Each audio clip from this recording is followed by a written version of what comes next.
Going on, Falcon fans? What we're gonna do? Coming back at you with another video.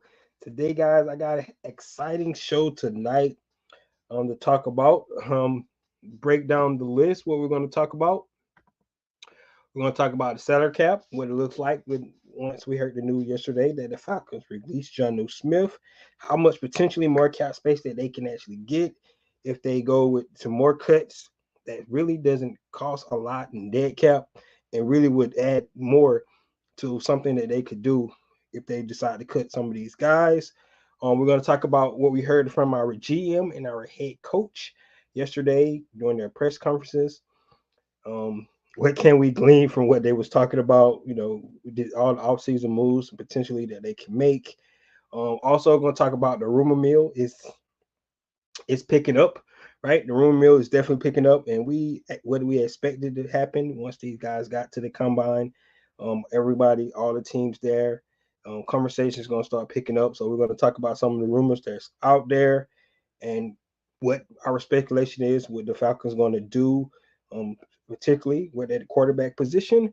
And then we're just going to talk about the 2024 NFL draft because that's what this week is all about with the NFL Combine, looking at some of these guys that's going to, get their medical done, get the interviews done with the teams, get first impressions and things like that. And then some guys are going to actually get on the field and do some field work, and we could, glean what we glean from the workouts and things like that, and what we're hearing about some of these guys stock, rising or something like that. So that's what we're going to talk about today. So thank you guys for coming in, sitting with me today. Like I said, I got an exciting show for you guys who have not already. Please go ahead and subscribe to this channel. Please hit that notification bell so you know when I drop another video. Please hit the like button so I know you guys like to hear what I talk about. Then please share my video throughout the YouTube universe so more people can come in to hear me talk about. That is correct. These Atlanta Falcons. So, guys, let's get right into our first topic for today. And the first topic today, we're going to talk about the salary cap and what it means. We heard the news yesterday that the Atlanta Falcons went ahead and released tight end two, Jonnu Smith, who actually had a pretty decent season for the Atlanta Falcons last year. Over 58 receptions, three touchdowns. It seemed like, he was one of Arthur Smith's favorite weapons going and making plays and things like that. Probably because the familiarity Arthur Smith had with him, when he was with the Tennessee Titans. So, but he is tight end too. So, going to a different scheme, different offense. You anticipate the Atlanta Falcons want to be able to utilize their tight end one more. And by doing that, it's getting rid of some of those weapons. And Jonnu Smith did a good job for the Atlanta Falcons. I think he actually raised his stock. So I definitely going to see him signing with another team soon. They could definitely use him. More than likely he could, end up in Pittsburgh with Arthur Smith. So we'll just have to see how that pans out. But Jonnu Smith did a good job last year. So, but this is all about the cap, trying to get the bang for your buck, paying that much to a tight end to $9 million. Getting that cap saving back. I think it was a good idea for the Atlanta Falcons to do. With that, that release of Jonnu Smith, the Atlanta Falcons currently, and if you look at two different, so I'm gonna talk about both over the cap. Have the Atlanta Falcons projected salary cap right now? It is about 38,519,000, 130. $13. So that's where they're over the cap. That's where they're sitting at right now. If you go to Spot Track and you look at where they're sitting at the cap, projected cap is 41,616,657. So that's where they're sitting at. So that's a big jump what we expected. If you guys recall earlier, before we got that big cap jump, Atlanta Falcons was sitting at like $25 million. So now if you go by the Spot Track number, they're sitting at $41 million, which is really good, really beneficial for the Atlanta Falcons. Allow them to do a lot of things that they really want to do this offseason, and especially fill some of the holes that they might want to fill like they did last year, being able to fill some of your needs in free agency before you go into the draft. So I really like where the Falcons sit at right now with the salary cap. However, if the Atlanta Falcons wanted to actually add more cap space, they can actually do that about releasing other guys where they might see these guys future with Atlanta Falcons and definitely get some cap savings. Starting off with Taylor Heineke, it's another guy that's sitting out there. Um, I think Desmond Ritter is going to be our backup quarterback, whatever direction the Atlanta Falcons go, because he's only on the books for like $1.5 million. But if the Atlanta Falcons were able to go ahead and release Taylor Heineke, that's another $6,690,000 that they can actually add back of cap space, right? So also if they was to go ahead, another name that's been thrown out there, Lorenzo Carter. We saw his role diminish a little bit last season. However, this is a new staff, so they might keep Lorenzo. But if they do not, they decide to do away with Lorenzo Carter. His cap space added would be $3,750,000. Another guy is um, Mike Hughes. Another guy, he signed a 2-year contract with the Atlanta Falcons last year. Depends on if they want to bring him back. They could, because the cornerback room is don't have a lot of pieces there, so they could definitely bring Mike Hughes back. If they decide to move on, that's another $3,095,000 that they could add to the table. And then last but not least, a guy that I didn't even realize was still on the roster to a couple of days ago was Ade Okendeji, another guy that was on the IR last year, and I really believe because he was on the IR, that kind of saved him for not getting cut last year, because I thought he had fell out of, the rotation a little bit, going into training camp and things like that. But by him taking that injury, they was able to put him on IR. So Ade Okendeji is definitely a guy that the Atlanta Falcons get a lot of savings for. It's $3,116,000. If you add those guys up that I just talked about, Taylor Heineke, Lorenzo Carter, Mike Hughes, and Ade Okendeji, that will total to another $16,000,000, 921,000. So think about that. Think about that. So that's another $16 million that the Atlanta Falcons can add just by releasing those other 4 guys. It would put the Atlanta Falcons about $58 million in cap space. And with that, the Atlanta Falcons pretty much can utilize that to do so many different things. With that cap space. They want to go big quarterback hunting, like going and get a guy like Kirk Cousins. They definitely can do that. We know they got to go pay their number 1 cornerback in AJ Terrell. They could do that. And then if they want to do like what we all expect them to do, is go out and try to get one of those big name pass rushers out there, the Neil Hunter, a Brian Burns, right? A Josh Allen. Try to get one of those guys. They definitely can go that route as well with that $58 million. And all that's without even restructuring any contracts. So the Atlanta Falcons cap still would be clean. And the biggest thing about those cuts, the Atlanta Falcons will only still have $10 million of dead cap money, right? So that is really huge, right? You get a lot of cap savings by cutting those 4 guys if you don't see them part of the future for this Atlanta Falcons team. And your dead cap hit still won't be as bad because most of those guys' cap hit is not that big. So a lot of savings, not hurt you that much on the dead cap. The Atlanta Falcon cap space will still be clean. It allows them to do so many things that they want to do about getting quarterbacks. If they decide to move up in the draft, per se, to try to go get one of those younger quarterbacks, they could do that. Like I said, if they want to go big game hunting and get a guy like Kirk Cousins because his contract salary, what it would be, they can go that route, right? But all in all, they'll be able to fill a lot of their needs in the free agency based because of this salary cap. That bump was huge. So, adding that $16 million by cutting those next 4 guys. But the biggest thing about that, you know, where do those guys fit with the future of the Atlanta Falcons? Lorenzo Carter, Mike Hughes could be two guys definitely I could see coming back, just because of the positional need there. If you're thinking, we did lose Bud Dupree, we did lose Calais Campbell, so Lorenzo Carter might be safe. And like I said, with the cornerback position, just the state of where the cornerback position's at, we do got D. Alford, we got Clark Phillips the third, we got AJ Terrell, but Mike Hughes would be the other veteran that's already on the roster that they might decide to keep as well.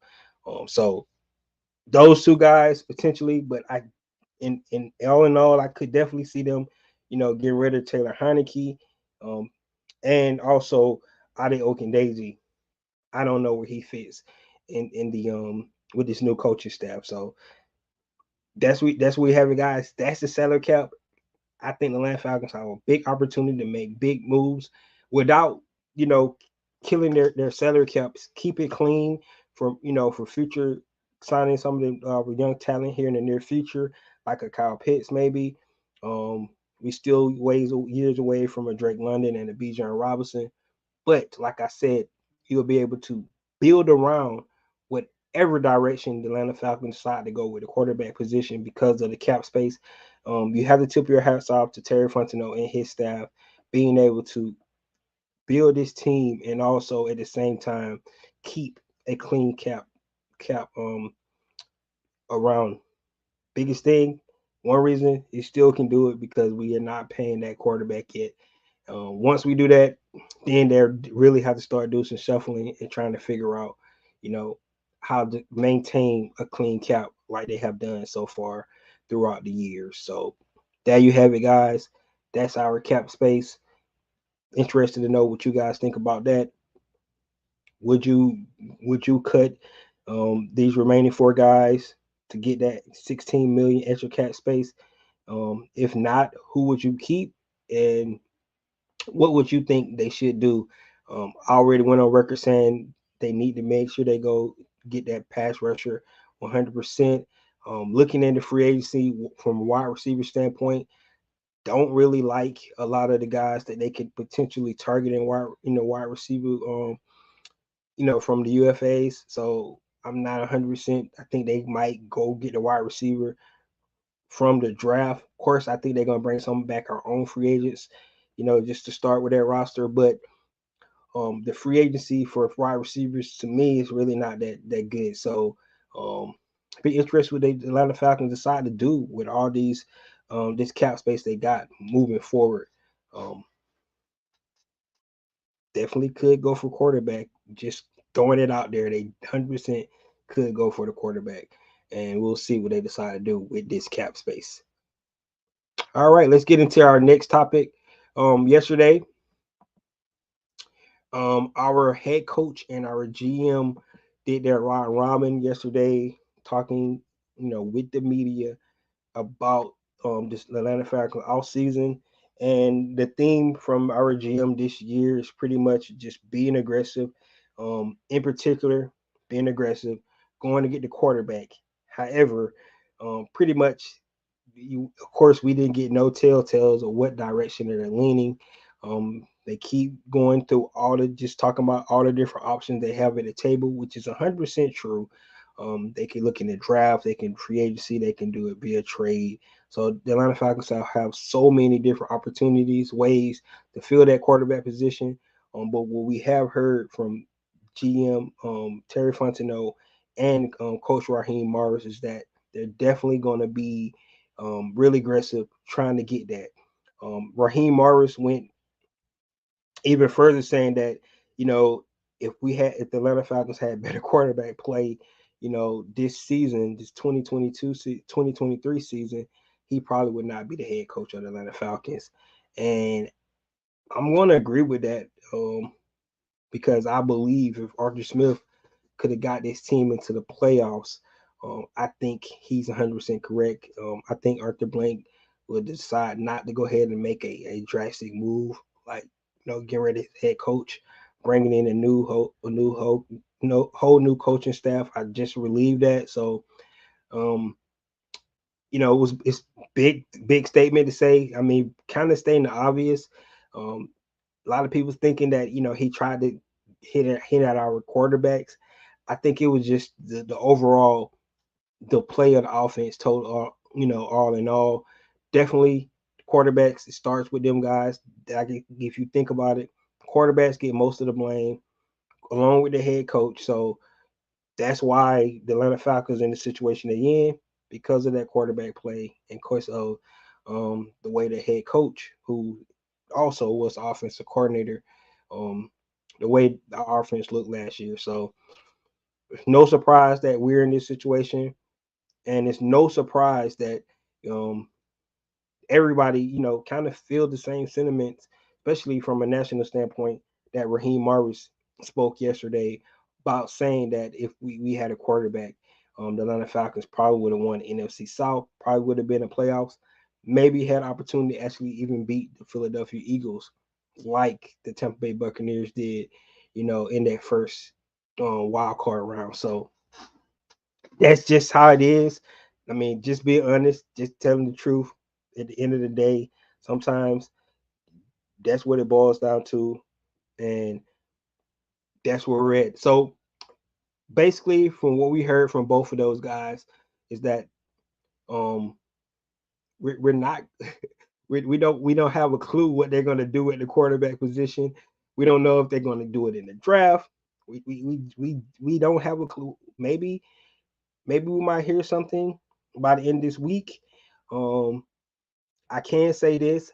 I believe that by um, the end of before free agency starts, which is March the 11th, well, that's the negotiating period for the unrestricted free agents to start talking to teams, and teams start talking to them. I believe by then we'll have an idea of kind of direction where the Falcons going to be leaning, going into um, trying to fill that quarterback position.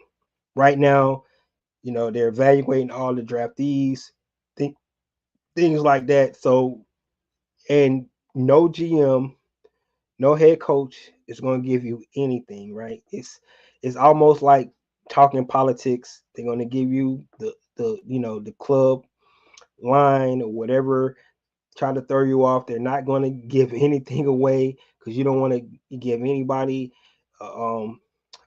make you think you're desperate here or there or whatever it is.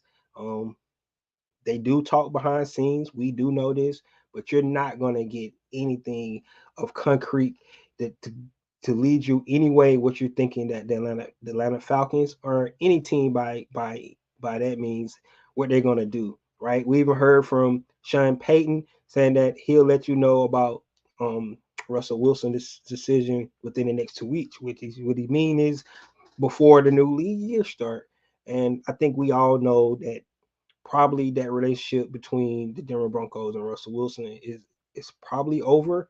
Never say never, but um, we kind of know what that means, and I think it means more because of what they have to pay him. They already owe him 39 million, but if he's on the roster by a certain point in time this offseason, they're gonna owe him another 35 million. So I just think a guy like Russell Wilson's probably going to end up being released. But you won't hear that this week from Sean Payton and the Denver Broncos because right now everybody is just playing it close to the vest. You're not going to get anything, and it's a lot of talking. I mean, Raheem Morris did a lot of interviews, um, but really didn't didn't give you anything that you can kind of glean on what we're going to do at the quarterback position. Now, one thing that was really interesting that Raheem Morris really leaned into, which is kind of the sentiment that a lot of people feel the same way, is the fact that he believed that this team can win this upcoming season. I think we all believe that.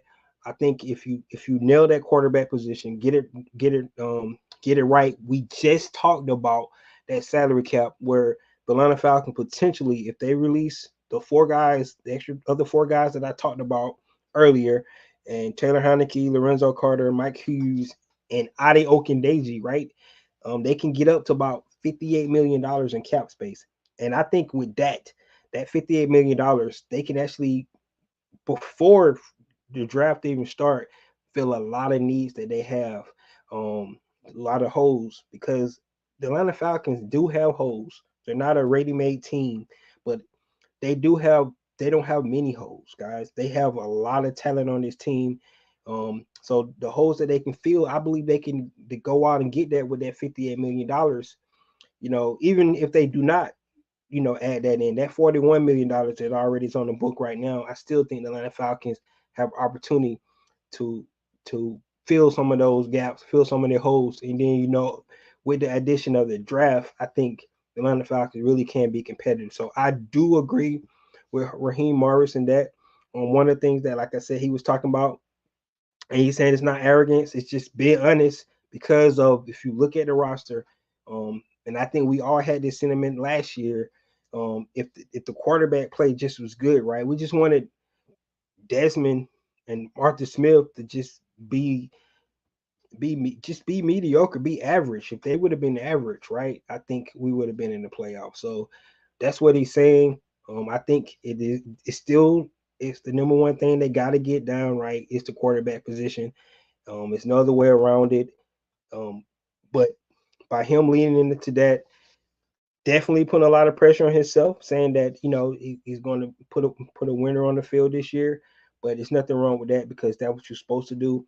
And you just got to believe if you're looking at this roster, I agree with him. Right? It's not complete yet. I'm not saying that this team is Super Bowl brown, it's ready to go, but there's some holes you have to fill. You fill those holes, add to the depth in some other areas, get that quarterback position right. I agree with Raheem Morris. That's one of the things um, that I really liked what he leaned into 100% yesterday when he was doing this press conference. Listen to the GM, the collaboration between the coaching staff and the scouting department. It has sounds like it's really been excellent. I think these guys going to mesh well together. They seem like the collaboration is really good. They really listening to what the coaches think to be able to build into this scheme. You're not going to get everything you want. That's why, it's like I said, you go back to politics. It's sort of like a democracy, right? You got to give and take, and then you got to be able to utilize some of the talent you already got on the team and put those guys in the best position to be successful as well. But I think the collaboration between the front office and the coaching staff sounds like it's coming together. Everybody seems to be on the same page, and I believe that they're going to be able to build a good winner this year. It all boils down to the quarterback. I know, we're tired of talking about it, and if you guys like me, I just wish this thing could be over by now, right? So we'll know where we're going to be at the quarterback position, so we can start talking about all the other things. But um, it's just such a big piece, especially when you're talking about football. If you don't have that piece, locked down, you're not gonna do well. I mean, if you think about it, if you look at the New York Jets last year, a lot of people had New York Jets potentially a Super Bowl contender because of just their quarterback, right? He goes down, and the Jets barely they don't look like a football team at all because of just not having that quarterback there. So it's a big deal to get the quarterback in place. It's a big deal to nail the quarterback down, but the pieces around got to be solid as well. And I believe that Atlanta Falcons have that. The collaboration that Terry Fontenot talked about with the new coaching staff, the confidence that Raheem Morris is spewing, you know, in every press conference that he that he giving, telling what he feel about the team. Hey, I like that, 100%. But let's see, can they get the job done and win the offseason? That's what it's all about now. They got to win the offseason. Millie Mills says, um, and plus the NFC is weak as fuck. A good quarterback here with weapons making the playoff would be yes. Because you think about it, um, you got the Eagles who maybe took a step back. You got the Lions, right? You got the Niners. You got the Packers, and then you start to look. You be like, You got the Cowboys. Like, man, the Atlanta Falcons definitely have a chance. Our division is 100% winnable. I agree with you all the way, Millie Mills. If we can win our division, we there anyway. But the NFC is really weak. It is, man. Getting to the dance, and then all bets are off, man. You know, that's one thing that all teams realize. If you get to the tournament, you don't know what can happen. We seen the New York Giants do it from the 6th seed before, right? Get all the way to the Super Bowl. So you just got to get in the dance. Once you get in the dance, the easy way for Atlanta Falcons getting down is win the NFC South, and they have the opportunity to do that. So, um, the only thing that we heard this week from our GM and our head coach is just positive vibes, right? That's what they're spitting out. Still got to get the quarterback position down, but that's what we heard. Um, and then I also heard listen to an interview for Albert Breer when he was talking about looking at teams in the top 10. A lot of teams in the top 10s, you're right. Like, well, this team probably is a couple of years away because they got to rebuild, they got to do this, right? And then you look at a team like the Atlanta Falcons, and you say that team has got nice pieces already. They got skill players, right? They offensive line is intact. I mean, we got a fighting starting five at offensive line where it's not 100% a need, right? We need to add depth, but it's not 100% a need. We got running backs, we got receivers, we got a good tight end. Um, defense improved tremendously from 2022 to 2023. So um it's not a typical 10 that's in the top 10 that that's gears away from trying to at least win the division, right? That's where this team is at. They 100% can do that. They have to nail the quarterback position. That's what a lot of um people in the industry feeling. That's why so many people are pounding the table for a guy like Kirk Cousins, because a guy who's already proven, a guy like Kirk Cousins come in, they're like, you get him to that team probably is going to win the division. That's what a lot of people saying. And and it's hard for me to argue with that. Do I like it going that way, going with an older quarterback? No, because I still believe that we still, in what they call quarterback purgatory, because we don't have our future, in place.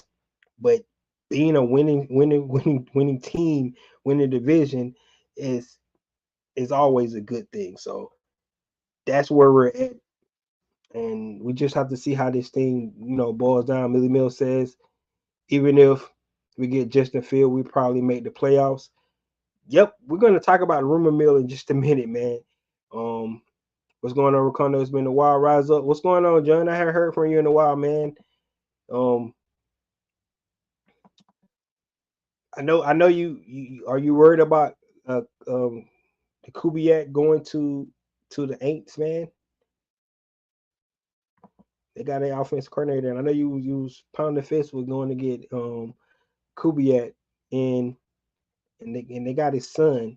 They didn't get him, but they got his son. So we're gonna be interested to see how that offense pan out. And it's funny because Gary Kubiak, he's come from that Bill Walsh, that Mike Shanahan tree as well.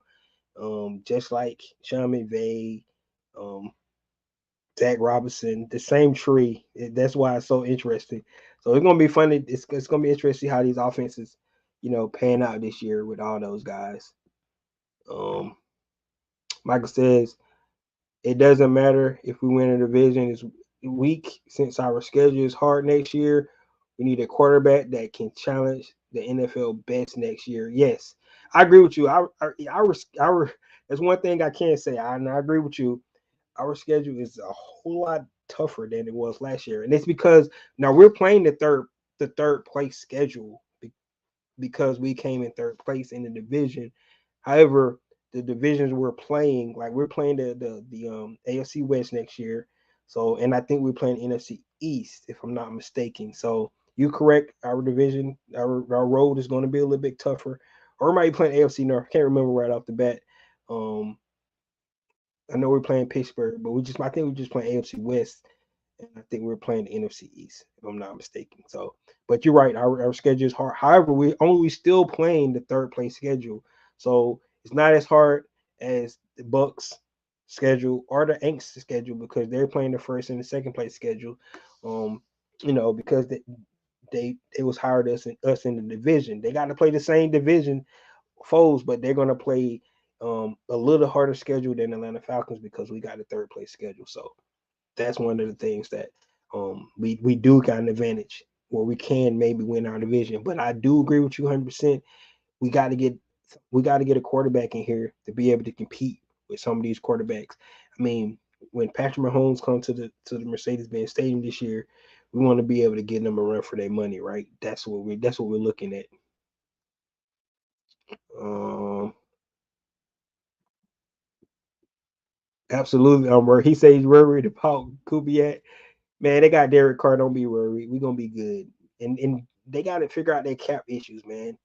They keep kicking that can down the road, and eventually they need to figure out if they're gonna build something. So we'll see how they roll with that. Um, KC, Dallas, Philly, really out our hardest game next year. Get the quarterback.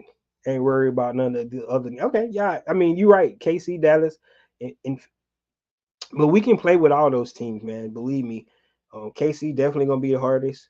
That's gonna be an exciting game. I can't wait to get to the stadium and see that. I can't wait. I really can't wait to see that. So that's going to be cool to see Patrick Mahomes in person because I never seen him play live. So I can't wait to see that. Um, Dallas Dallas fans travel, man. So that's gonna be exciting to see what the Cowboys do. I can't wait to see that game. Philly fans travel and they be singing their little songs. It's a ways away right now, right? But man, we gotta represent this year, right? We can't be letting all these fan bases come in and drown us out. So um, that's one thing we got to do this year. It's gonna be built on how much excitement Atlanta's going to be this year. You got to remember Atlanta Falcons one of I think two teams that did not have an NFL primetime game last year because of they just looked at the team. So we didn't even have a primetime game. But if we get a solid quarterback in here, and definitely I think Atlanta will get some primetime game next year. We'll just have to see how that ends out. Um, But guys, pretty much that's what I had. We heard the club speech from our GM and our head coach, all positive things, but we didn't get anything that we probably didn't already know from those guys.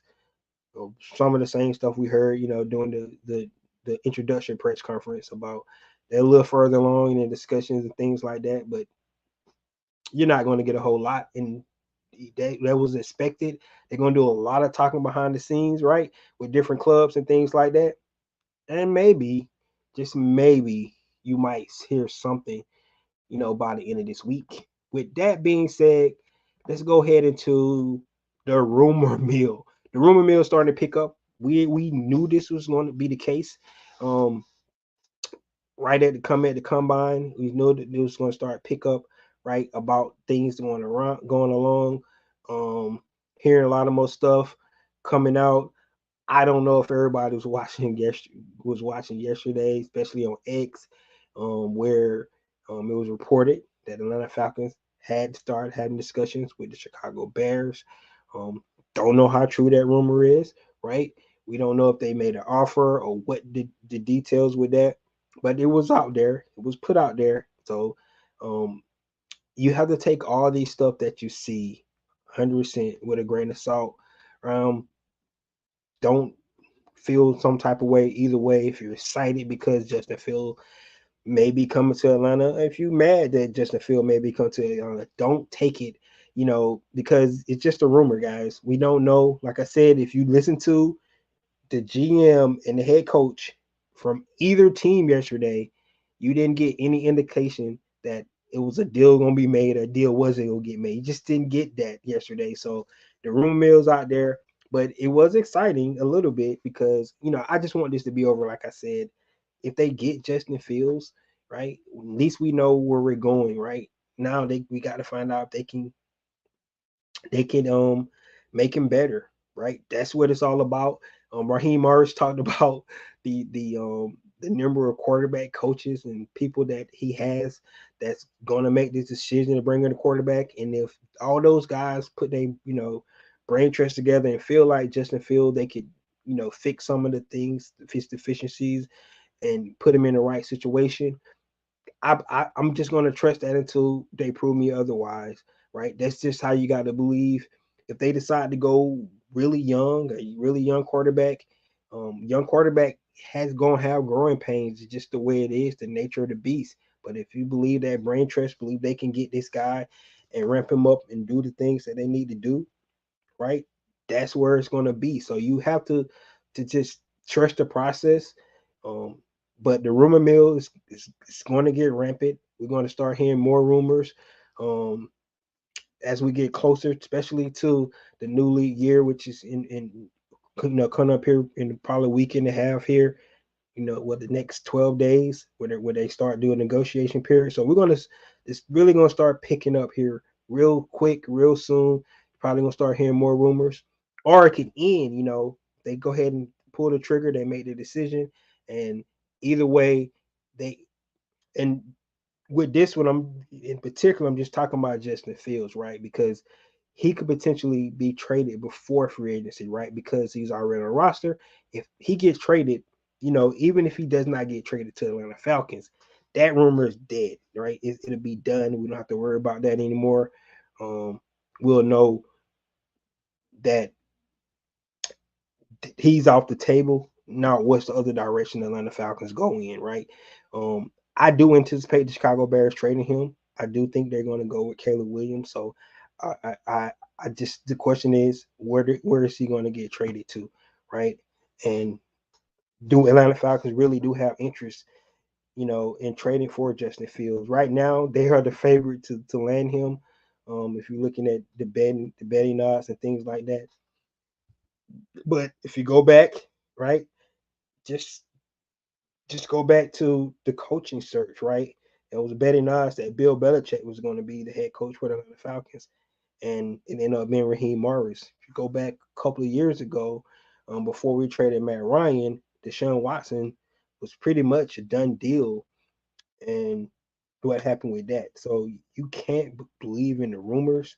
You just got to just wait and see what happens, right? And nobody knows, right? People think they could kind of guess at what the Atlanta Falcons thinking. We don't know what they're thinking, right? We just don't know. So um we just have to wait to see how this thing, pan out, and that's where it's going to be.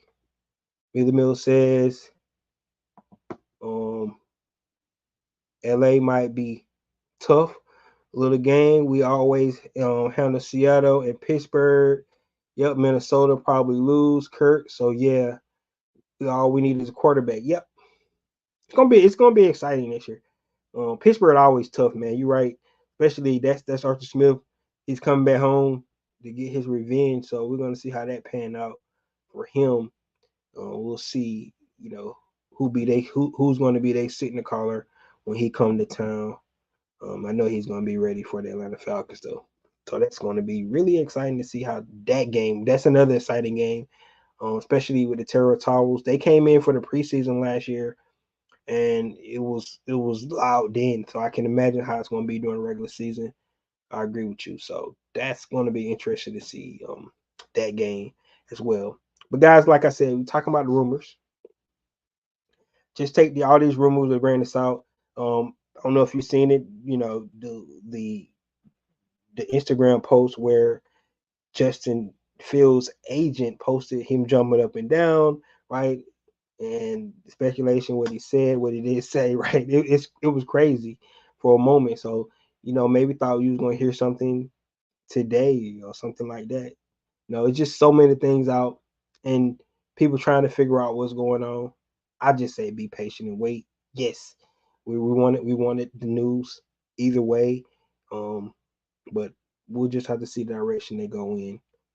I can tell you this: a lot of people is really, high on the Kirk Cousin idea, and it makes sense if you think about it because the things we talked about earlier, where um the Atlanta Falcons just need a guy that's come in that's confident that can get the ball to these playmakers, and we probably have a good chance to win right away, right? With to get a veteran guy like that, so it makes sense, a lot of sense.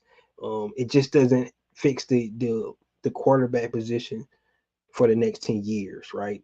That's where the that decision kind of falls to the wayside because now you're pretty much going into the draft again, or trying to figure out what your quarterback is again, like right away because you went and got a guy coming off Achilles injury, you know, already at 36 years old. So it makes sense for the probably for the immediate present, but it doesn't make sense at all for the future, in my opinion. Unless, you know, they go get a guy like Kirk Cousins and still draft a young guy, and now the young guy is not um, pressure to start right away, right? They could do that. This is nowhere in the record in the playbook saying that the Atlanta Falcons, or any team can get a veteran and then bring in a young guy and let him learn and get groomed that way. Nothing says they can't go that route, and they could. They definitely could do that. Millie Mill said we're going to find out about a week and a half. Yeah, we're going to find out either way about that. I agree with you. Kenny Kellogg said we know how racers our fans are. When fans want inferior running back, quarterback feels as opposed to a superior quarterback, Ritter will never be black. So you're putting the whole race thing. I don't think. I mean, that has nothing to do with it. I can tell you that.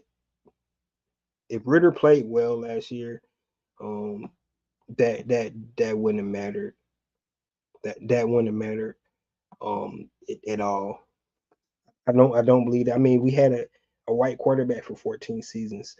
Um, and yeah, he didn't get the proper respects that he deserved, right? I agree with that, but um, I don't think it matters if the quarterback is black or anything like that, right? It's exciting to get the quarterback in, right? You want a good quarterback that can play, but I don't think it has anything. Just my opinion, don't have anything to do with if the guy is black or not.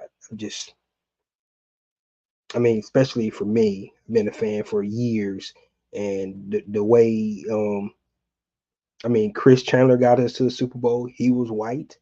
Um, Matt Ryan got us to the Super Bowl. He was white. It's all about winning games, right? Michael Vick was exciting, and I keep saying this. Michael Vick was exciting, one of the most exciting players Atlanta Falcons has ever had. But in those 6 seasons, we only had 2 winning seasons. So if anybody is trying to get a quarterback because he's black, you want to get because of the talent, and I think that's what the show boils down to. So, um, I'm just that's just me. That's the way I feel about it. Um, it is we are in a black city. I get it. It's Atlanta. It's hot Atlanta. I understand the mindset, but I think people just want to win, and I don't think it has anything to do with race. Kenny said the Raiders' stat performance in every category are better feels. So what it is, if you're just looking at stats, see, so I can tell you because I'm a stat guy. I really am a stat guy. So I'm tracking with that 100%. I'm a stat guy. Um, because I can sell Matt Ryan going to the Hall of Fame because of his stats, right? So I'm a stat guy, but you cannot look at Justin Fields and Desmond Ritter and say Desmond Ritter is a better talent than Justin Fields. He is not. He is not a better talent than Justin Fields. just not so, man.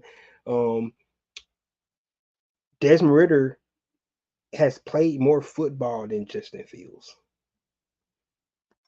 It's just that simple.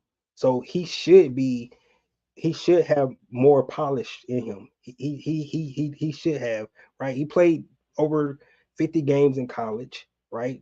Justin Fields did not do that. He's still young. He was still young. But if you're just looking at raw talent, the ceiling for Justin Fields is way more higher than Desmond Ritter. That's why everybody's clamoring for him. And it's not just Atlanta fans. Everybody feels that the kid has not reached his potential yet. It's just that simple. He is way more talented than Desmond Ritter. It is, and I get it. The stats and the records, I agree with you. He has underperformed. He only won 10 games, right? So you can't look at if you people looking at the stats. And I said this earlier. You go back to some other shows. You're looking at Justin Fields' stats and saying that he's a winner and all this, you can't go off that. You have to look at what his potential, his ceiling is. You put him in the right system and put him around, the right people, the coaching staff. Can they fix him? Fix some of his deficiencies. That's what you're looking at, right? If you look at Anthony Richardson last year, for an example, Anthony Richardson was not a good college quarterback. He was not.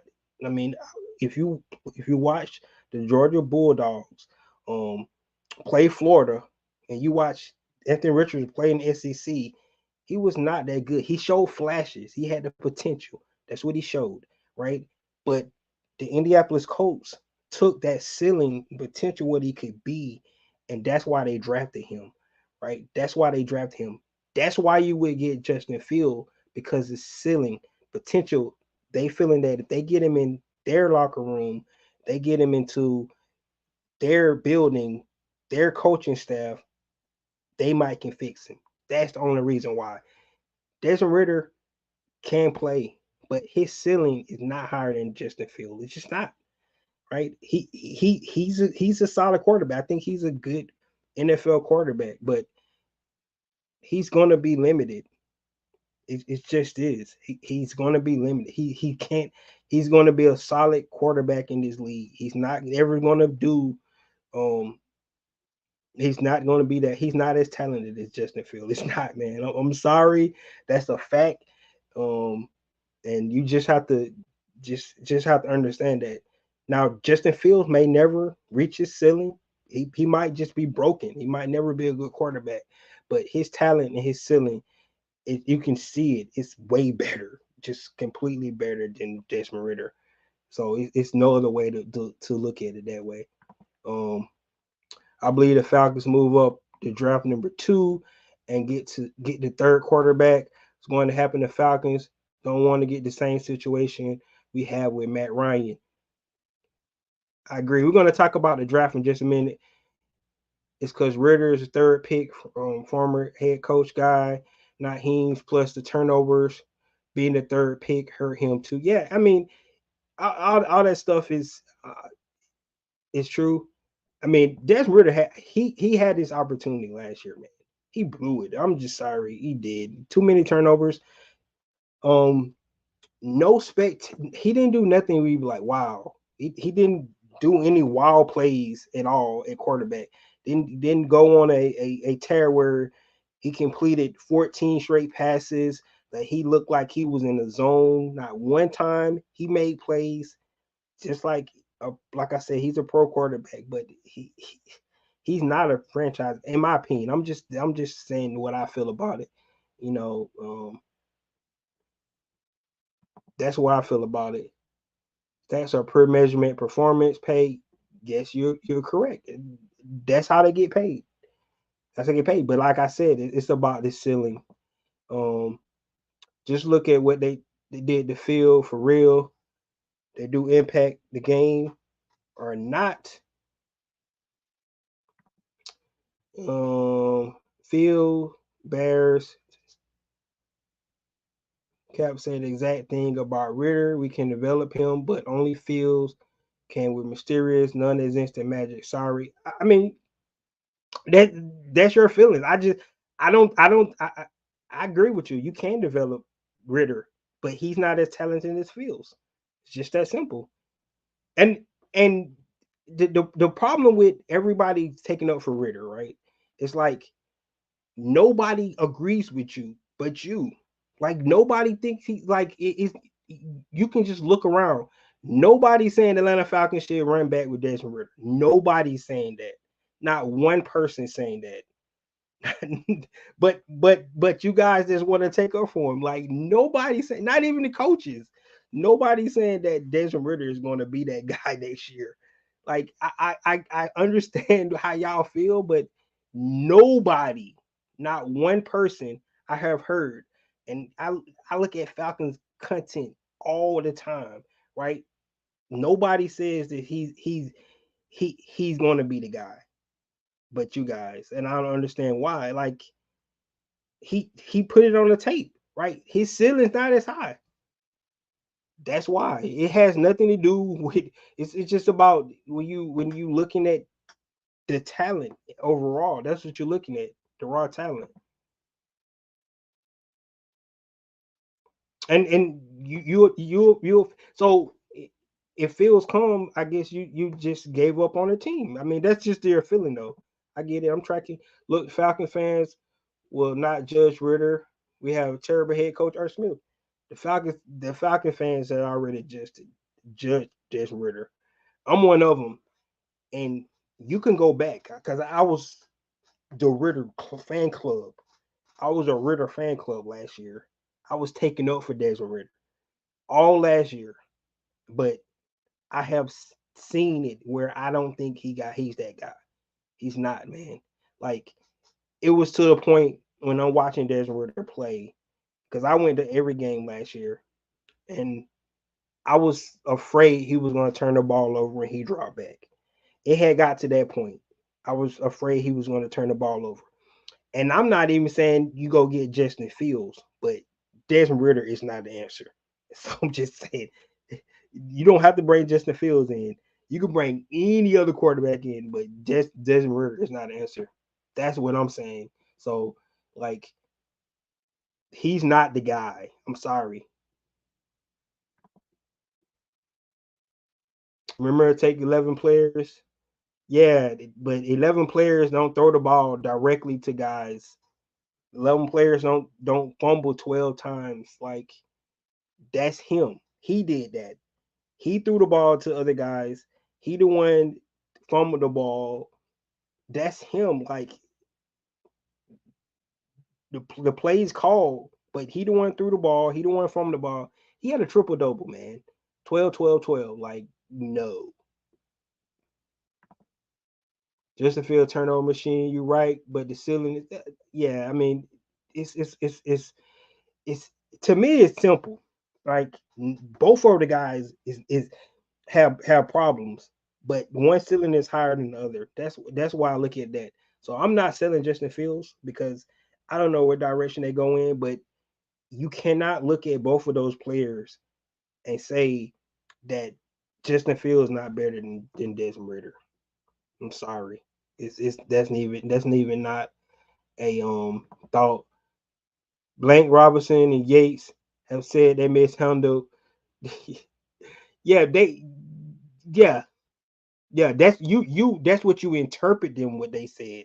They didn't say that the coaching staff mishandled. They said the way the quarterback was handled mishandled. That's interpretation. Nobody said that Desmond Ritter is going to be the guy next year. Nobody has said that. So I mean, I'm just being honest. Nobody said that, man. It's not true. Like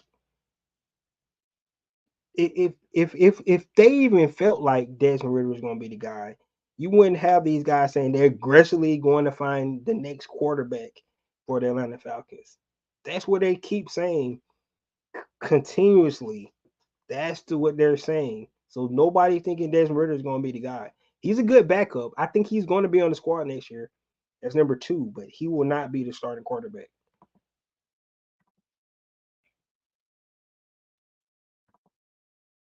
What's going on, Rakundo? You're right. Nobody has said Ritter is a starter this season. And yes, yeah, they nobody said it, man. I mean, it's just I mean, I'm not. I like I said, I like Desmond Ritter, but he's just not a starting quarterback for the Falcons. Like it's not happening, man. That ship has sailed, bro. Facts, raw talent, teams loving fields, pretty much it's into the show. Yeah, I mean, like I said, I'm not I'm not clamoring for Justin Fields. I just want to throw that out because I can understand where people have the hesitation of bringing him in because like you said, 40 game sample size and it has not looked good, right? He's inconsistent, right? But the flashes he have shown, this is a point I'm making, and I'm through with the whole Desmond Ritter Justin Fields debate. The flashes that Justin Fields have shown is way higher than the flashes Desmond Ritter has shown. It's not even close. Like close. You just go back and watch the game he played against us, against the Atlanta Falcons, and that tape alone shows you uh, the higher ceiling that he has in our own quarterback. I mean, that tape alone, which was Atlanta Falcons pretty solid, good defense all season long, and Justin Field kind of shredded us in that game. Like that game alone, right? You go watch the first half of the Denver Broncos game. Those are flashes I'm talking about. Inconsistent as hell. He got a lot of work. He does, but flashes he have shown his ceiling is way higher than Des Ritter, and that's pretty much where I feel it's at. I'm not saying that he's going to be the guy that he's ever going to be talented enough to be a great quarterback in this league, but his ceiling has put him to that point where people, not just me, a lot of people believe that he has the potential to get there. So that's where we're at with it. Um, Don't be surprised the Falcons get Jimmy when the Raiders release him. No, he's not coming anywhere. He has a 2-game suspension, so I don't think nobody's gonna pick up Jimmy Garoppolo. And there's nothing wrong with talking about the Bears about Fields and see what they're with him. Yeah, I mean, like I said, I mean that's their job. They need to turn over every stone and see if you can get. I can tell you this: if you get Justin Fields for a third round pick, 5th round pick, you should do it, right? Because the ceiling is there. If Ritter stays, only chance he's getting a starting spot due to injury. 100%, I agree with that. Um, Higher ceiling. Wow, here we are. I mean, that's my opinion, and it's not just my opinion though. Right? I have a lot of people like you just go cut on the TV anywhere or go anywhere and like so it's not just me saying a higher ceiling. I think everybody believes that. Like so you don't believe it, but everybody believes it. Like so, and they watch a lot of more football than me, right? They've been doing it way longer than I have. Um, Scouts, everybody. So yeah, I'm just I'm just agreeing with everybody else and what I seen. I think most people want Fields is because he's from Georgia, and bet if Fields was in another state, nobody would want Fields and the production he put over the last 3 years. But it's not just Atlanta that it's not just Atlanta. Well, like I said, man, they looking at the talent, right? And they looking at the different offensive coordinators. They're looking at the 2 head coaches. They looking at the lack of offensive line that he had first 2 seasons.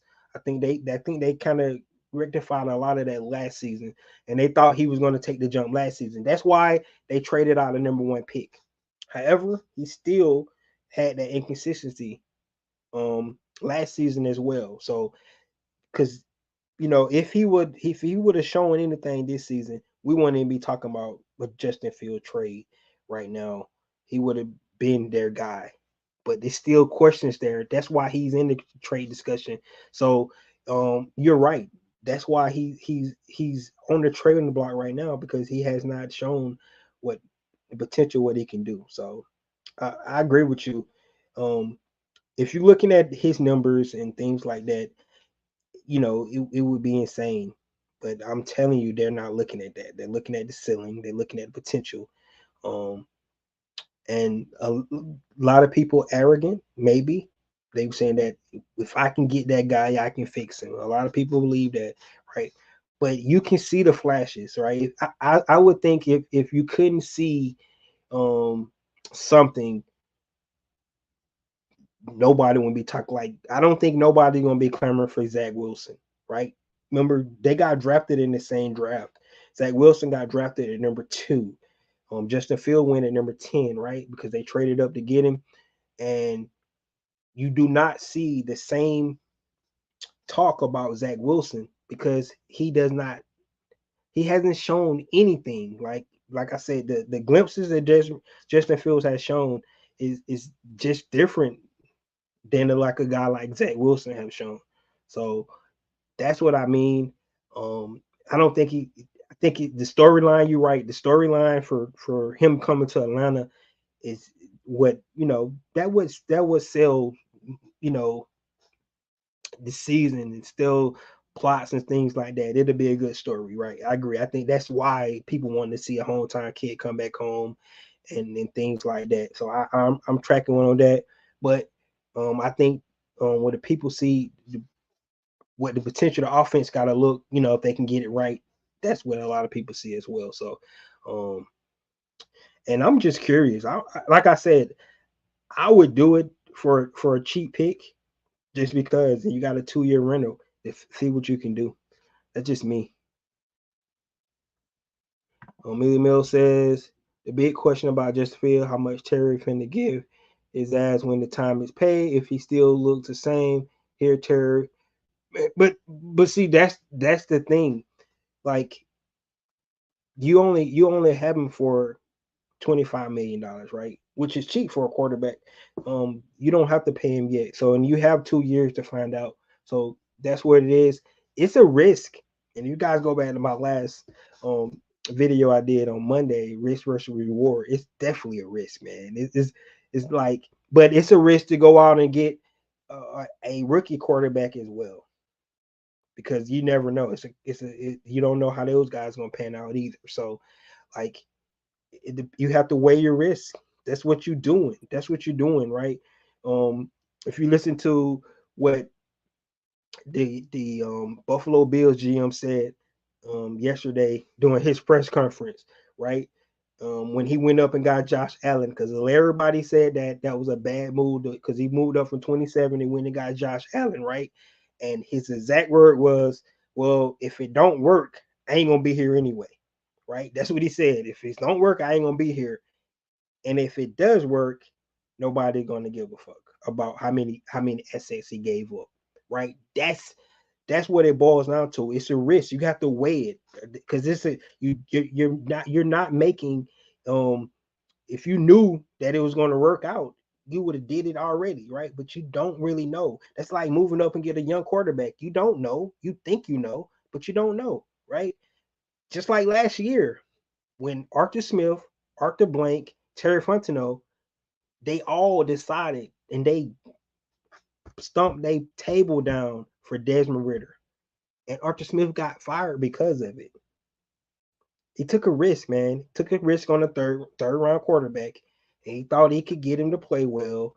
And between him, his play calling and all that crap, with all that talent he had on offense, and Desmond Ritter, he got fired because of it. He took a risk, right? That's what happens. So it's a risk either way. Like I said on Monday, because you feel like it's a bad idea, and somebody else feel like it's a good idea, neither one of us are right because we don't know until we see it play out. We don't damn know. You don't know how it's going to work out, right? Like, he can go move all the way up to number 2 and get a Jalen Daniels, and he play like crap, right? It could happen. It has happened before. It's not like everybody that get picked at 1, 2, and 3 pan out to be a good quarterback. We look at the Mariota Jameis Winston draft 1 and 2, where are those guys at? They both backup quarterbacks, right? So you don't know. It's all a risk. It's all a risk. You have to weigh the risk versus the reward. That's what you got to do. And for anybody that's trying to not sell somebody or trying to sell somebody else, it's a risk, right?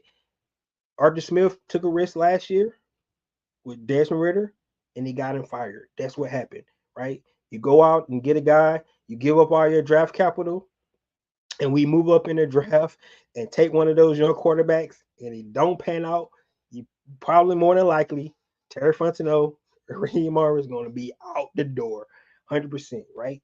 They take Kirk Cousins, right, and not take another guy, and it don't pan out.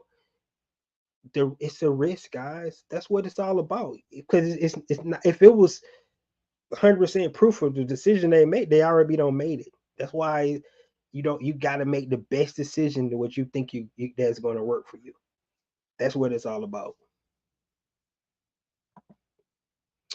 Oh, I'm sorry, I won't the name drop Kurt Warner saying that Smith playing called Galt Bradshaw talking about how wrong it was benching him.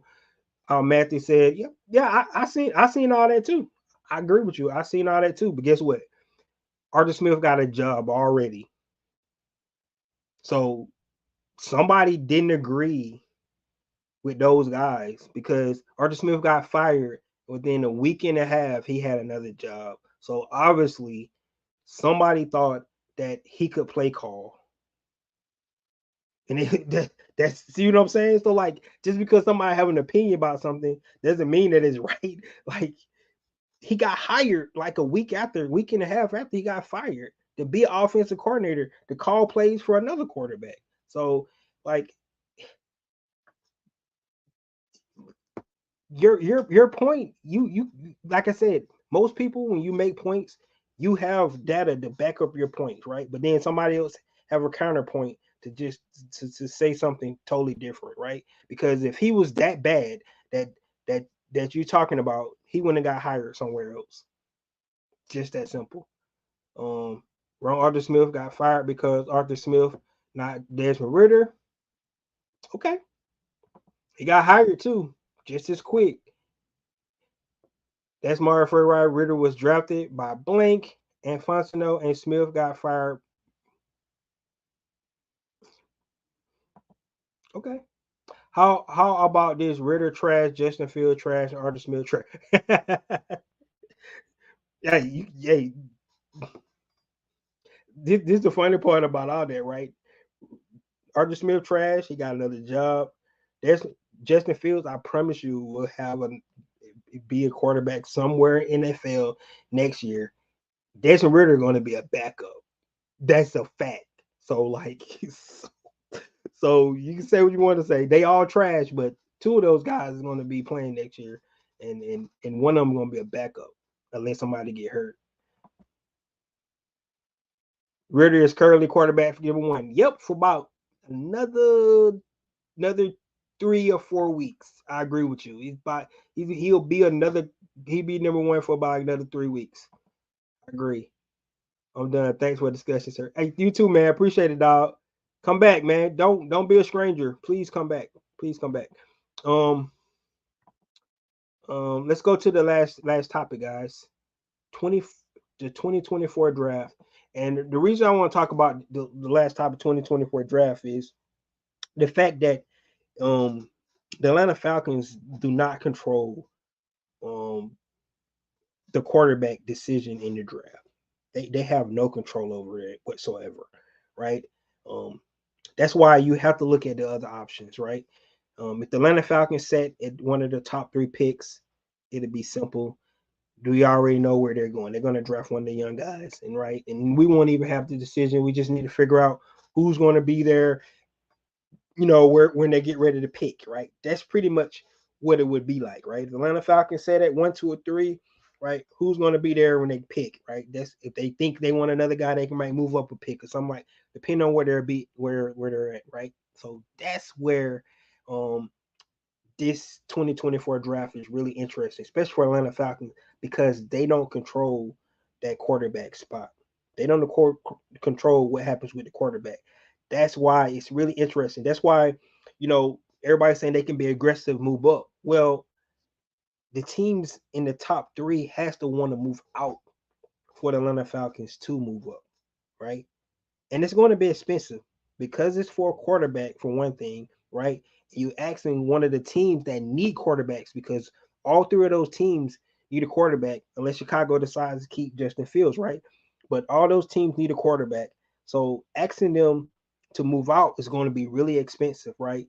So the thing is that's why Atlanta Falcons have to make these different scenarios what they're gonna be able to do because if they decide they like one of those guys, right, they can put in one of those, Godfather offers, right, to see when they move up.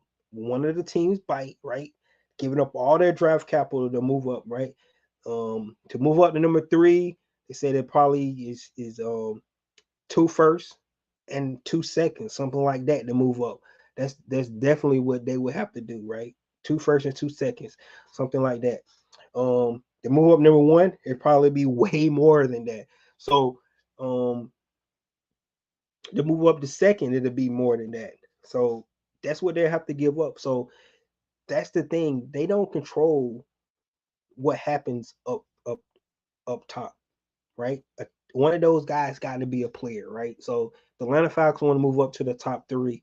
One of those guys got to be a player. The problem is those guys up top needs to figure out what they're going to do at the quarterback position themselves, right? That's the problem. The quarterbacks up, the guys up front, teams up front need to figure out what they're going to do to quarterbacks at themselves. I think Chicago is going to take Caleb Williams. I really believe that's going to be the pick. So I think one is out of the question. I think they're going to go ahead and draft their franchise quarterback. I think there's no question about that. That it's going to happen, right? Um, the next two teams, you don't really know, right? Um, the Commanders got a whole new ownership group. What are they thinking? They got Dan Quinn there. What are they thinking, right?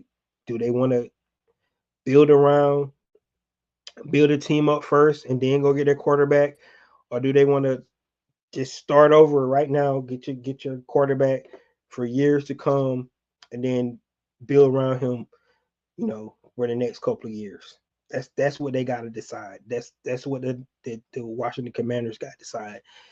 On the New England Patriots, have they completely gave up on Matt Jones? That's the question, right? Do they want to go veteran?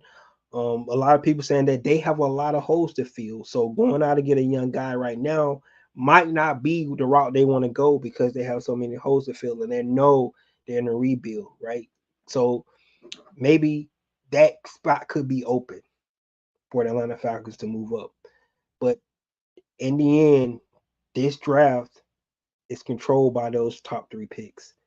And that's what the Atlanta Falcons need to come to realization with when they start to figuring out what they're gonna do. Now they have said they're gonna figure it out. They're gonna get a quarterback in there, right? We don't know which route they're gonna take. They're gonna go free agency. They're gonna trade for Justin Fields. We don't know that. Are they gonna take one of those quarterbacks?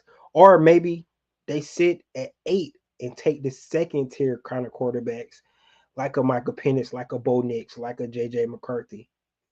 Will that be an ideal spot for them? We don't know, right? When we're looking at the 2024 draft, especially when it comes to quarterbacks, it's all dependent on what happens up front, right? This is one of those drafts where potentially three quarterbacks can come off um, in the top three, right? And it's a lot of talent, it's a lot of other talent in the draft um, left on the board because three quarterbacks went off. So the Atlanta Falcons stay at 8 and actually get a really talented football player at number 8 because if three quarterbacks go up front, it's a lot of guys that definitely they could get. They can, believe it or not, go receiver again because one of those talented receivers, um, Marvin Harrison Jr. might be maybe probably gone, but Rome Odunze, Malik Neighbors might be still on the board, right? You got two talented offensive tackles still on the board, right? You got a great corner from the corner from Alabama might be still there.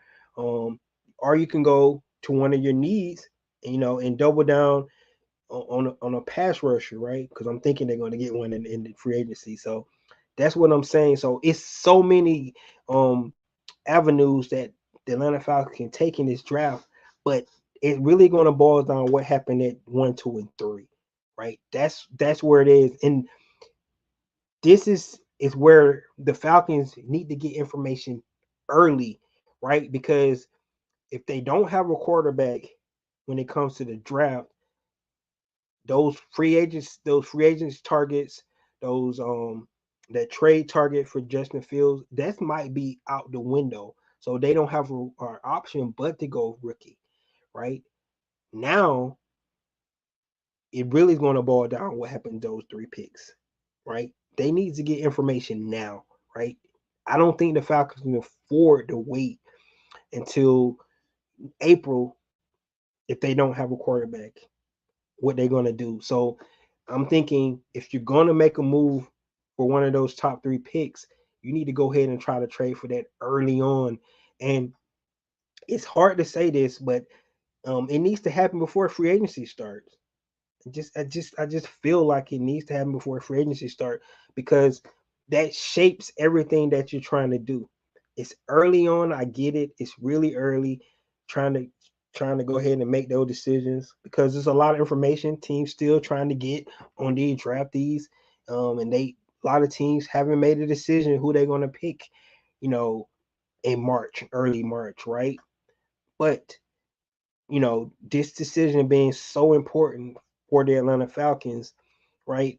And they need to be able to have an idea, in my opinion, by the time free agency start. And so that's where I'm at. I really think it's fascinating to see um, what the Atlanta Falcons decide to do. But 3 week shit, I think for the next 13 days. Are you talking about Dez? Oh yeah, I agree with you. Um, what's up, man? What's up? What's up? What's up?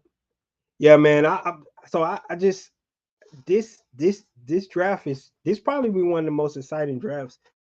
Unless, like I said, it can get all kind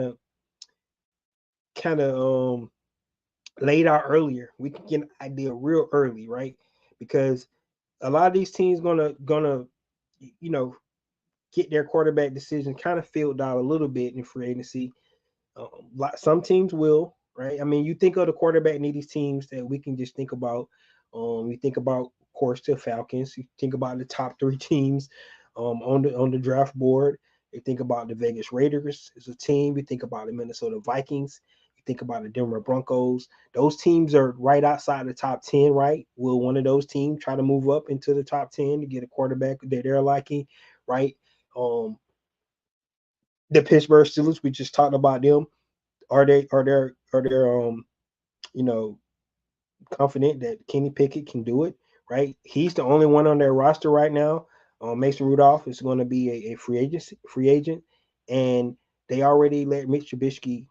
They released him earlier this offseason. So right, so what the Pittsburgh Steelers going to do? So it's a lot of teams that you know need quarterbacks. So that's why I'm saying that free agency might get going quick because of all the teams that need quarterbacks, right? You got the second tier free agents out there. You got the Jacoby Brissett's, right? Because teams want backup quarterbacks as well, right? You got Jacoby Brissett's. You got the Gardner Minshew's. You have these quarterbacks. You got the Baker Mayfield that's out there. You got the Geno Smith, which they picked up him, but are the Seattle Seahawks, content to bring Geno Smith back, right? So it's just a lot of teams, a lot of uncertainty on teams with their quarterbacks this offseason. But to think about this draft, those first 3 guys, first 3 teams is going to dictate how this draft goes. And it's all surrounded about the quarterback position. You could potentially see five five quarterbacks, maybe even 6 quarterbacks drafted in the first round this year. Right. And that's kind of crazy of because of just the need, right? I mean, it's a lot of these guys. If you think you think this guy got potential, you want to sit him down for a year. Like you can see Atlanta Falcons, for an example, take a Justin Fields and then draft a Michael Penix Jr. or JJ McCarthy at number 8, right? They could do that, or they could take a Kirk Cousins. I'm not a Justin Fields. Take a Kirk Cousins and draft one of those guys. I think they get a Justin Fields. More than likely, they're probably going to draft a young guy because Justin Fields only 24-year-old. Got Desmond Ritter, um, 24, 25-year-old himself. So you got 2 young quarterbacks already on the team. I don't see them drafting another one if they do that. But if they go get a Kirk Cousins or Russell Wilson, maybe you can see them definitely maybe drafting another quarterback, right, for the future that does not have to play right away. They feel like he has room to grow, right? That's just a way to look at it, something to think about. Um, but either way, this 2024 draft is really going to be exciting. It's all about this combine. Most of the guys today did interviews with the teams, right? They probably went through their medicals and stuff. We haven't heard a whole lot about the good and bad about medical. That'll be more to come, later on in the draft. But this weekend, more than anything, we're going to see whose stocks start to rise in this draft. Um, that's what you're going to see. The second tier quarterbacks, it look like all those guys are actually going to throw at the combine. The top tier guys look like they're going to sit it out, right? Because they feel like they're safe at 1, 2, and 3. Most of those guys going to throw at their pro days, right? But we'll just have to see how this thing pan out. I'm excited. I know you guys are excited. I really enjoyed tonight talking about um, you know, the the rumors, right? Um, I really enjoyed getting into it with another a loyal Falcon fan talking about Desmond Ritter versus Justin Field, which is comical because um, both of those guys need a lot of work, right? Um, and it's pretty much I don't even know why there was argument either one, right? But that was awesome. I love doing that. That was really good. Um, Talking about our coach and our GM, spreading the positivity and thinking that we could definitely win the NFC South based off what you heard from them yesterday in the press conferences, right? And then the biggest thing I think we got from this week is you know, just imagining what the Atlanta Falcons can do in free agency with the cap space, right? The potential adding another 16 million if they make cut 4 more guys, which would only put them at $10 million dead cap. I think that is huge. And if they do that, right now they're sitting at 41 million. If they release Taylor Heineke, Lorenzo Carter, Mike Hughes, Ade Okendeji, believe it or not, will get you $3 million in cap savings, right? If they were to make those moves, that another $16 million. That is awesome. Right? That's really awesome. They can do that, but put them at $58 million in cap space. That's a lot of things they can add this offseason to fill some of those holes and gaps. And then all you got to do is make sure that quarterback space is right, and then you'll be able to get some things done. Mike says, we just have to get our quarterback soon as possible to get with Yates and Zach. Exactly. Whoever it's going to be, man. I agree with you. Um, Whoever that guy is going to be, they got to get him in. Like, they got to learn a new playbook, whoever it is. Don't matter what quarterback it is, they got to learn a new playbook. You know, Kirk Cousins kind of know the offense a little bit, right? Because he would it would be an easy transition for him, coming from that system. But other anybody else, it's definitely going to be a learning curve for those guys.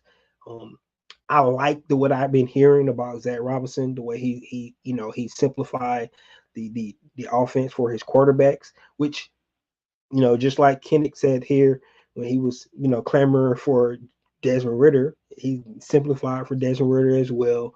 But the sooner we get the quarterback in place, I think the better it'll be.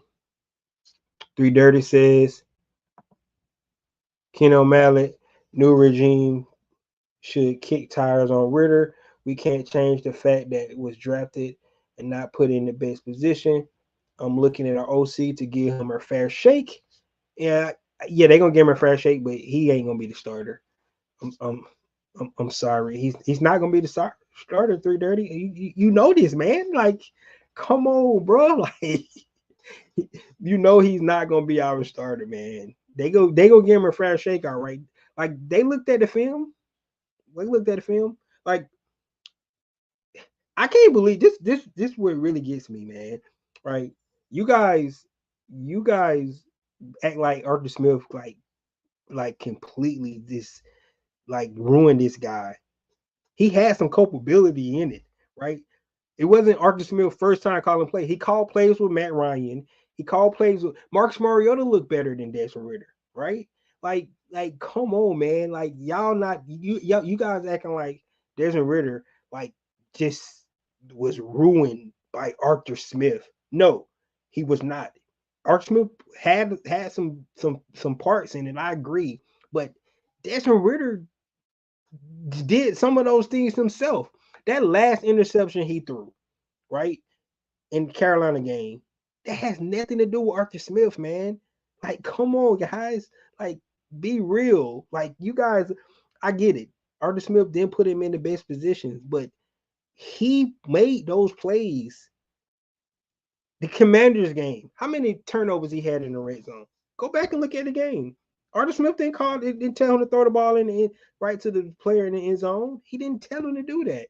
Like, come on, man. You in the Jacksonville game, he didn't tell him to stare down his receiver and throw the ball directly to the freaking linebacker. He didn't tell him to do that. Like, you guys got to give him some culpability in this fact, right? They watched the tape too.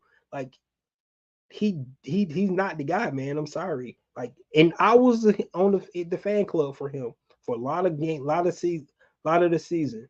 He's not the guy, man. Like, y'all killing me with the Des Ritter takes, man. He's not the dude. He's not the dude. I'm sorry. He's a backup quarterback, and I'm not letting off on that. I just don't want mad with it. All right, guys. I enjoyed the night. Thank you guys for coming in, kicking it with me. Um, definitely be back. We talk more. I still got to continue the draft series. Next will be wide receivers. We'll talk about some of these dynamic wide receivers um, that's that's coming up in this draft, which is really a deep class. So we might go a little bit deeper than 3 or 4 guys because it's if the Atlanta Falcons don't take a guy in that number 8, which they could potentially do because could be the best player on the board. That's sometimes the way Terry Fontenot like to go, right? They could take another receiver, believe it or not, right? It's a need, and plus he might be the best player on the board. But we're going to go a little bit deeper because you can see them actually taking a receiver, and day 2 and day 3 as well because the receiver class is so deep. So we're going to look at the receivers, see how they fit. I think just by the releasing a guy like Jonnu Smith, you might see a little bit more 11 personnel. So that's putting another receiver out there. You're going to need some playmakers out there to go along with Drake London. Um, I think it's going to be huge to see what Zach Robinson is going to be able to do with his offense. But it's crazy because every time we talk about what Zach Robinson going to do with his offense, you still go back and be like, but who's going to be throwing the ball to these playmakers? That's where you keep going back to. And until we figure that out, that's going to be like the never ending story for this Atlanta Falcons team. So guys, thanks for coming in. Like to kick with you guys. Shout out to everybody that was on tonight, especially my Desmond Ritter fans. Please come back. Don't be strangers. We can definitely kick it again. Um, this is your boy Ricondo coming back at you with another video. Peace.